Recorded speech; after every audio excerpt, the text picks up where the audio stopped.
In this video, I'm going to show you how to transfer USDT from Bitget exchange to Bitget wallet.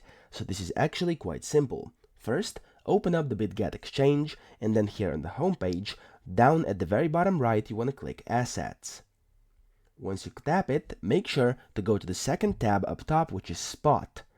In here, you want to click Withdraw first, there in the middle, and then you want to look for crypto, so specifically the one we're transferring, which is USDT.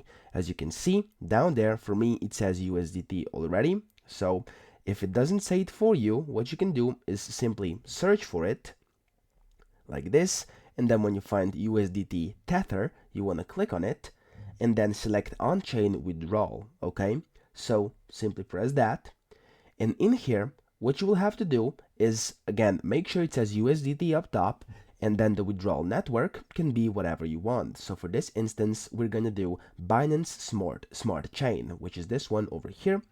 And then what you need is the withdrawal address and the withdrawal amount. Now, to get the withdrawal address, you want to go inside your Bitget wallet over here, and you want to click Receive here in the middle. So you want to go to the Home tab down bottom left and click Receive here in the middle.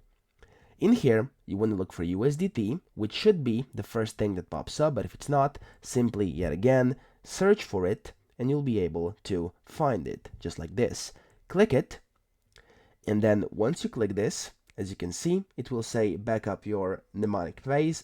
If it does say that, you can back up now or back up later, and then once you've done this, you will get a address. As you can see down there, it gives you an address you can copy. Simply copy that address, and it will say address copied. You can press that copy button and it will do this. Go back inside your Bitget exchange, and then under withdrawal address, you want to paste in that exact same address. Then you want to scroll down and go to the withdrawal amount and type in whatever amount you would like to do. So once you press this, make sure you know there's fees, because there's transfer fees on the withdrawal network. What you have to do is then put in the amount and press withdraw, and if you have sufficient balance, your USDT will then be withdrawn from your Bitget exchange into your Bitget wallet. So that's pretty much it. I hope this video helped you out, and if it did, please subscribe to the channel and help me out as well.